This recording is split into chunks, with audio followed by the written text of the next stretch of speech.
ఈ మొత్తం వ్యవహారంపై అధికారుల స్పందన ఏ విధంగా ఉంది అంటే కొంతమంది బడాబాబుల హస్తం కూడా ఉన్నట్టు తెలుస్తోంది. పూర్తి అప్డేట్స్ తెలియజేయండి రాజేష్.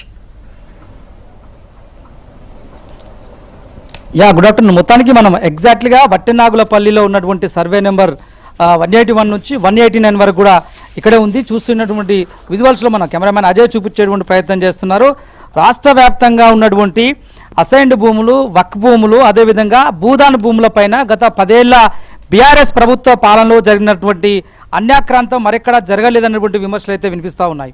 ఎగ్జాక్ట్గా మనం చూసినటువంటి విజువల్స్ ఏవైతే ఉన్నాయో ఈ విజువల్స్ వట్టినాగులపల్లికి సంబంధించిన రంగారెడ్డి జిల్లా వట్టినాగులపల్లిలో దాదాపు 500 కోట్ల విలువ చేసేటువంటి ఈ భూమికి సంబంధించినటువంటి అంశంలో అప్పట్లో బీఆర్ఎస్ పార్టీకి సంబంధించినటువంటి అధికారంలో ఉన్నటువంటి ప్రభుత్వ పెద్దలు కావచ్చు, లేదంటే పార్టీ పెద్దలు కావచ్చు, ప్రభుత్వంలో ఉన్నటువంటి పెద్దలు కావచ్చు, వీళ్ళందరి సహకారంతో 500 కోట్ల విలువ చేసేటువంటి విలువైన భూమిని ఇది గతంలో విప్రో ఉద్యోగులంలో విప్రో సాఫ్ట్వేర్ కంపెనీలో పనిచేసినటువంటి దాదాపు 70 మంది ఉద్యోగులు ఒక హౌసింగ్ కార్పొరేషన్గా ఏర్పడి హౌసింగ్ సొసైటీగా ఏర్పడి కొనుగోలు చేసినటువంటి యొక్క ఈ పట్టా భూములను అప్పట్లో బీఆర్ఎస్ ప్రభుత్వం అధికారంలో ఉన్నటువంటి సందర్భంలో అప్పట్లో ఉన్నటువంటి ప్రభుత్వ పెద్దల అండదండలతో బహిరంగ మార్కెట్లో 1000 కోట్ల విలువ చేసేటువంటి ఈ యొక్క భూమిని మొత్తం ఎక్స్టెండ్ ఇది సర్వే నెంబరు 181 నుంచి 189 వరకు కూడా మొత్తం 39 ఎకరాల విస్తీర్ణంలో ఉన్నట్లు కూడా తెలుస్తుంది. ఇందులో వక్ భూములు ఉన్నట్లు తెలుస్తుంది, భూదాన భూములు ఉన్నట్లు తెలుస్తుంది, మిగతా భూములు ఉన్నట్లు కూడా తెలుస్తుంది. అదేవిధంగా పర్టికులర్గా అసైన్డ్ భూములకు సంబంధించి ఇప్పటికే ఉమ్మడి రంగారెడ్డి, ఉమ్మడి హైదరాబాదు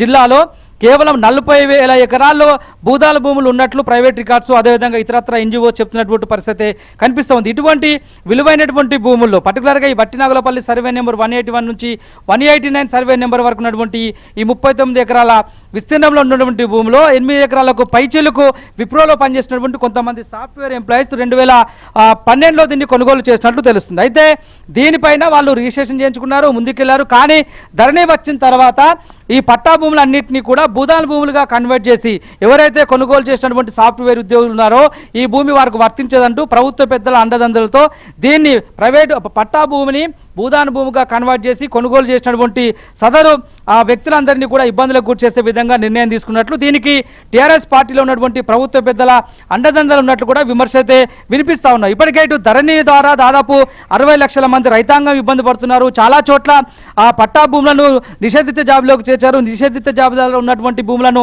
పట్టాల్యాండ్గా రికార్డ్స్లోకి ఎక్కించేటువంటి ప్రయత్నం చేశారు. పర్టికులర్గా హైదరాబాద్లో ఉన్నటువంటి ఈ గండిపేట మండలంలో ఉన్నటువంటి కోకాపేట అదేవిధంగా పుప్పాలగూడ, నార్సింగి, వట్టినాగులపల్లి తదితర ఏరియాలో చాలా కాస్ట్లీ భూములు ఉంటాయి. ఈ భూములన్నీ కూడా దాదాపు ఎకరానికి 100 కోట్లకు పైగా పలుకుతున్నటువంటి పరిస్థితి కూడా మనం మొన్నటి బీఆర్ఎస్ ప్రభుత్వంలో చూసాము. ఇంతటి విలువైనటువంటి భూములకు సంబంధించిన విషయంలో పర్టికులర్గా గ్రేటర్ హైదరాబాద్ పరిధిని అనుకున్నటువంటి విలువైన ప్రభుత్వ అసైన్డ్ భూములు, భూదాన భూములు, వక్ భూములకు సంబంధించినటువంటి అన్యాక్రాంతమైనటువంటి వివరాలపైన గతంలో ఏబిఎన్ ఆంధ్రజ్యోతి చాలా సందర్భాల్లో బట్టబయలు చేసేటువంటి ప్రయత్నం చేసింది. దీంతో పాటుగా రీసెంట్గా కూడా వట్టినాగులపల్లిలో ఉన్నటువంటి దాదాపు 100 ఎకరాల్లో ఉన్నటువంటి ప్రైవేట్ భూమిని పట్టా భూములుగా మార్చి పట్టా భూములను ప్రైవేట్ భూములుగా మార్చి పర్టికులర్గా అసైన్డ్ భూములను కూడా చౌక ధరలకు తక్కువ ధరకే బడాబాబులకు కట్టబెట్టేటువంటి ప్రయత్నం బీఆర్ఎస్ ప్రభుత్వం చేసినట్లుగా ఇప్పటికే చాలా విమర్శలు వచ్చినటువంటి పరిస్థితి ఉంది.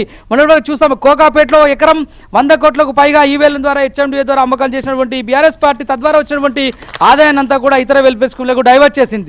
రాష్ట్ర వ్యాప్తంగా ఉన్నటువంటి మిగతా జిల్లాలో 33 జిల్లాల్లో ఉన్నటువంటి ప్రభుత్వ భూముల వివరాలు కావచ్చు, అసైన్డ్ భూముల వివరాలు కావచ్చు, లేదంటే వక్ భూములు కావచ్చు, మిగులు భూములకు సంబంధించిన వివరాలన్నింటినీ కూడా సిఎస్ ద్వారా అప్పట్లో రాష్ట్ర ప్రభుత్వం వివరాలు తెప్పించుకుని తద్వారా ఆ భూములను అమ్మకం చేయాలని చెప్పేసి భావించింది. కానీ ప్రభుత్వంలో ఉన్నటువంటి పెద్దలు, ప్రభుత్వానికి అనుబంధంగా పనిచేసినటువంటి పార్టీ నేతలు అందరూ కూడా ప్రభుత్వ పెద్దల బీఆర్ఎస్ ప్రభుత్వ పెద్దల అండదండలతో కాస్ట్లీ ఏరియాల్లో వందలాది ఎకరాలను అన్యక్రాంతం చేసి కొనుగోలు చేసినటువంటి పరిస్థితిని చాలా రోజుల నుంచి కూడా ఆంధ్రజ్యోతి బట్టబయలు చేస్తూ వస్తుంది.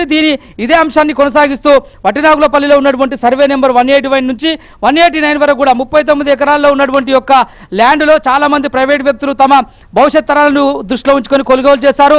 భవిష్యత్తులో ఈ ల్యాండ్కు రేట్ వస్తుంది పేషెంట్స్ కూడా అంతా భావించారు. గతంలో ఇదంతా కూడా 111 జీవో పరిధిలో ఉన్నటువంటి పరిస్థితి ఉండేది. కానీ టీఆర్ఎస్ ప్రభుత్వం 111 జీవోను ఎత్తివేసిన తర్వాత ఈ భూములకు మరింత కూడా రేట్ వచ్చింది. రేట్ వచ్చినటువంటి సందర్భంలో ముందుగానే అంటే 111 జీవో ఎత్తివేయడం కంటే ముందుగానే కొనుగోలు చేసినటువంటి చాలా మంది జీవో ఎత్తివేస్తే భూములకు మరింత రేటు పెరుగుతుందని భావించారు.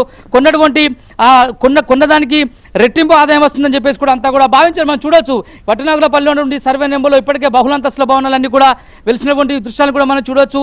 పక్కనే గండిపేట చెరువు అనుకుని ఉంటుంది. ఇప్పటికే గండిపేట చెరువు కూడా చాలా ఎంక్రోచ్ కాబడినటువంటి పరిస్థితి కనిపిస్తుంది. ఒకప్పుడు 100 ఎకరాల్లో ఉన్నటువంటి 1000 ఎకరాల్లో ఉన్నటువంటి గండిపేట చెరువు రాను రాను అది 100 ఎకరాల్లో కుదించుకుపోయినటువంటి పరిస్థితి కనిపిస్తుంది. అంతా కూడా ఈ 10 ఏళ్ల పీరియడ్లో బీఆర్ఎస్ ప్రభుత్వంలో ఉన్నటువంటి పెద్దల కనుసలలోనే జరిగినట్లుగా విమర్శలు అయితే వినిపిస్తున్నాయి. పర్టికులర్గా వట్టినాగులపల్లిలో ఉన్నటువంటి ఒక ప్రభుత్వ భూమికి సంబంధించి ప్రైవేట్ భూములను ప్రభుత్వ భూములుగా మార్చి ప్రైవేట్ భూములను ప్రభుత్వ భూములుగా మార్చి అసలు సంబంధం లేని భూములను నిషేధించే జాబితాలో చేర్చేటువంటి ప్రయత్నము, నిషేధించే జాబితాలో ఉన్నటువంటి భూములన్నిటికీ కూడా వెంటనే క్లియరెన్స్ ఇచ్చి ఆ భూమిని కోట్లాది రూపాయలు విలువ చేసేటువంటి భూమిని అప్పనంగా ప్రభుత్వంలో ఉన్నటువంటి కీలకమైనటువంటి వ్యక్తులకు, కొంతమంది రాజకీయ నాయకులకు, బడాబాపులకు అప్పచెప్పేటువంటి ప్రయత్నం బీఆర్ఎస్ ప్రభుత్వం అప్పట్లో చేసినటువంటి విమర్శలకు కొనసాగింపుగా ఆంధ్రజ్యోతి పదే ఈ అంశాన్ని బట్టబయలు చేసేటువంటి ప్రయత్నం చేసింది. ఇప్పటికే భూముల అమ్మకం ద్వారా దాదాపు 40,000 కోట్ల ఆదాయాన్ని రాబట్టాలని చెప్పేసి గతంలో బీఆర్ఎస్ ప్రభుత్వం అధికారంలో ఉండగా భావించింది. దానికి అనుగుణంగా హైదరాబాద్ చుట్టుపక్కల ఉన్నటువంటి విలువైన భూములకు సంబంధించినటువంటి వివరాలన్నింటినీ గోప్యంగా ఉంచడం కోసమే ధరణి పోర్టల్ను అందుబాటులోకి తీసుకొచ్చింది. ధరణి పోర్టల్లోకి అందుబాటులోకి వచ్చిన తర్వాతనే రాష్ట్ర వ్యాప్తంగా ఉన్నటువంటి విలువైన భూముల వివరాలన్నిటి కూడా గోప్యంగా ఉంచబడేటువంటి పరిస్థితి నెలకొన్నటువంటి విమర్శలు అయితే సర్వత్రా వినిపిస్తున్నాయి. ప్రస్తుతం మనం వట్టినాగులపల్లిలో ఏదైతే ఆంధ్రజ్యోతి బట్టబయలు చేసినటువంటి భూమి ఉందో ఈ భూమి దాదాపు ఎకరం 150 కోట్ల నుంచి 200 కోట్ల వరకు పలిగట్టుకుంటే పరిస్థితి ఉంటుందని చెప్పేసి ఇక్కడ స్థానికులు అయితే చెప్తున్నారు. ఇటువంటి భూములకు కాంగ్రెస్ ప్రభుత్వం రక్షణ కల్పించాలి. సర్వే నెంబర్లను తారుమారు చేస్తూ ధరణిలో తప్పుడు తరగలుగా రికార్డ్స్ని ఎంటర్ చేస్తూ చేసినటువంటి పరిస్థితులకు ముగింపు పలకాలి. దీనిపైన కాంగ్రెస్ రాష్ట్ర ప్రభుత్వము చర్యలు తీసుకోవాలి, విచారణ జరిపించాలన్నటువంటి డిమాండ్లు అయితే ప్రధానంగా వినిపిస్తున్నాయి. Right, thank you Rajesh.